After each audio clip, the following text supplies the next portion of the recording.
Two, one, three, two, one. Hey guys, it's D-Man number 5, and today I am giving you guys an update on the strike of midnight. So I got a list of things that maybe you guys want to know or some questions I've been getting asked. The biggest one on the list that I've been getting asked a lot, which is understandable, when is the movie coming out? To be honest, I don't know, but I am either going to release it next year, maybe during this month next year, in 2024. But I'm planning on having it being released next year around this time, around the springtime and stuff like that. So yeah, look out for that. And the script is done. Done with the script. It's over. Just gotta find a director, find a studio maybe, and get a budget and funding for the movie. And I might start an Indiegogo campaign to help me with it. But from the looks of what we got in the script, we're gonna need the Marvel money. Okay. Another thing I would like to talk about that's on the list is the suit. So last time Midnight made an appearance, which was a year ago, I think. The suit was, and I would say, in an early phase. Most of it's still the same pieces. The mask is the same. It's still black mask that you can attach with adhesives.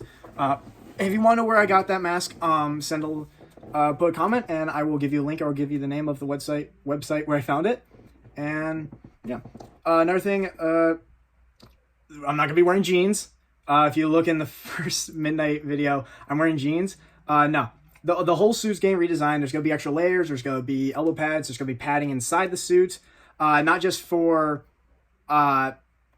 safety measures, but also some pieces of the suit will play into the story.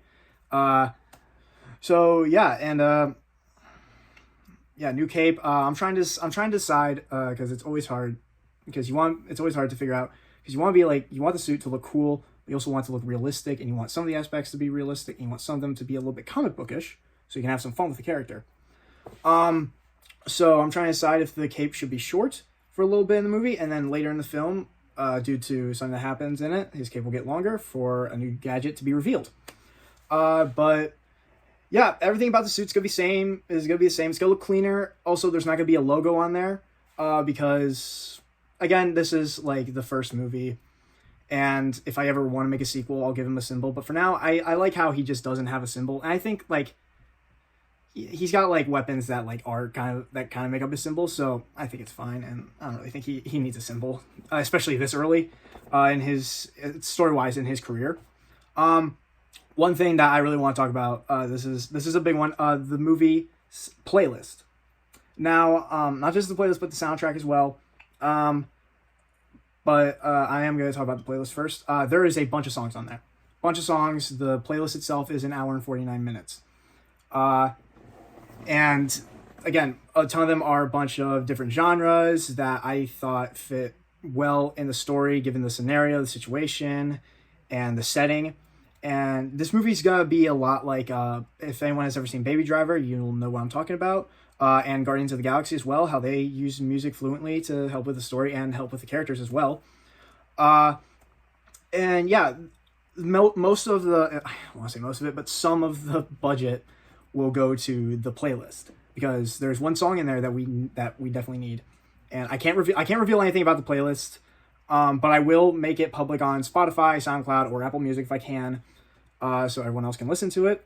But there are a lot of good songs on there, songs that I personally like, and songs that I hope most of you will like. I made sure that it's not all hip hop and everything. I made sure to get some rock and roll, some 80s, some jazz, all different kinds of genres that I think would match, and also songs that I know of. Like but some songs I got helped with by family members or friends, who will be credited, by the way. And the playlist is gonna be a very big part of the movie. The songs are gonna be a very big part of the movie, so most of the budget will go towards them. And you're probably saying that's a little bit ambitious and a little bit skeptical that you think you'll get all these songs. Well, you see, when you're trying to make art, you want everything to go right, and sometimes things don't, so it's always good to have contingencies. So I'm not like sure that we'll get every single song, but there is one that I am definitely wanting to like make sure that we have. And again, I can't reveal any of the songs. It's very frustrating because they're all really good and the playlist is really nice. Right now, I am kind of tweaking it a little bit, moving some songs around in different scenes. But yeah, playlist has been made. The soundtrack. I almost given the type of movie, I almost don't want there to be one. I kind of want it to be the only music that is played is from the playlist, because the character Midnight, his character, he needs music. He needs to like help him fit a situation, or a scenario that he's in, so that he can, what's the word I'm looking for? Not adapt. Just be in the moment. Music that can help him be in the moment, and so that he can socialize and all that stuff.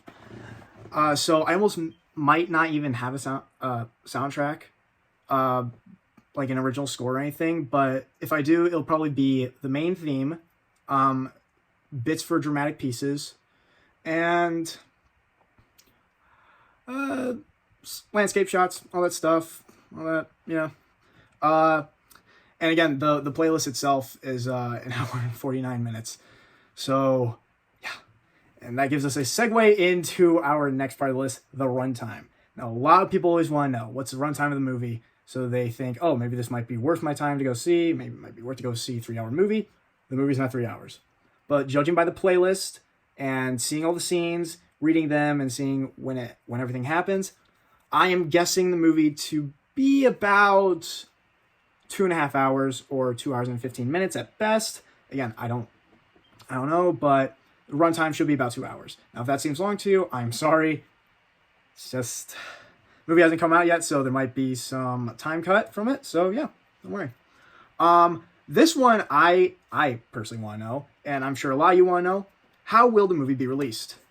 I'm either thinking of going with just releasing it on YouTube, giving you guys updates on the release date, behind the scenes, all that stuff. And then, having like a premiere on YouTube where it's just the countdown and then the movie premieres and you all can watch it live, and I can watch it with you live as well. Or if this is possible, a couple of YouTubers have done this, but it depends on how expensive. Have a premiere at a movie theater, and for the first 100 people to buy tickets to the movie, we'll get to come and see it, and we'll have a Q&A after the movie. So you'll get to ask me questions, get to ask the cast and crew questions on the movie and everything. I am kind of split because, again, maybe releasing on YouTube would be a little bit safer, and probably won't be too expensive. But at the same time, this movie, when we make it, we're going to go through a lot to, get it all done, get it all edited and everything. I really want it to be, a movie. I want it to be seen on the big screen. I've always wanted to see one of my projects or one of my friends' projects or just something that I made on a big screen to watch it. And I would love to see this on a big screen if it's good. And if you guys wouldn't want to see it. But I don't know if I would do first 100 people. That would kind of seem a little bit, I'd probably say first 200, 150 maybe, around that. But yeah, and I definitely want to have a Q&A after. Because I would love to hear the questions and thoughts you had on the movie and what you thought of it and everything. And yeah. Moving on to our last part of the list, character reveals and origins and teases. We have Midnight, Jade, and the main villain. I am kind of proud of this name, of how stupid it is, but how almost kind of creative it is. Her, who is the main villain. So Midnight, I'm going to give you a rundown of who he is, what his character is, what he wants, and all that good stuff. So, Midnight's a kid raised in Illinois, Hinsdale, Illinois, or Chicago. And, he's a nice guy, wants everyone to, he's a nice guy, he's almost like Captain America, but, he's got a little social disorder where he's got to be listening to music to be in a scenario, or to just be in the moment, and he gets picked on by that, and, he can't fight back because he can never fit a scenario, and so he gets tired of it, he gets tired of all the bullies, he gets tired of all the crime that's going on in his city, he finally decides to take charge and wants to become a superhero. And being a superhero, he thinks might help him get some confidence so that he can stand up to the bullies. And then, other stuff in between, maybe a love interest. And next character is Jade. Jade is an interesting character because when I was writing this, I was like, we have a smart supervillain. We have a smart villain, because I think those are the best, villains who can outsmart the hero, who aren't really physical, but more on the mental side. So it's all mental game. And I was writing, well, we gotta have at least like one like partner or like guy on the crew who's helping the main villain take down Midnight. And I created a character of Jade, who is an assassin, a well-trained assassin, and is, he's loyal. He's he's your Mike Ehrmantraut from Breaking Bad. He's loyal, but he's very skilled. He's wise. So him and Midnight will definitely clash a couple times in the movie, and they will have an ongoing rivalry, if there even will be considered a sequel. I don't know why I'm talking about a sequel when the first movie isn't even out or hasn't even been made yet. But Jade's interesting. He's very skilled. He's very smart. He leads some of the crew, some of the main bad guy crew, and it's a real thorn in the side of Midnight. So yeah, I'm really excited to bring Jade to the big screen. I don't know who I want to play him, but I want to either be. I don't want to be a big guy, but I don't want to be like a little scrawny guy. I want to be like kind of like right in the middle. He's also skilled, but we'll find someone. Casting calls will be out once we like find everything. Now, the villain, her. Yes, that is their name. Her. If you're wondering who's gonna play her, I don't know yet, but I want it to be a girl because one, this isn't really like saying anything or like a movement or anything. There's just not a lot of like good female villains in movies. I mean, the last one I think I remember seeing was Hela in Ragnarok, and she was great. So I really wanted to throw my hat in the ring and see if I can write a good female villain.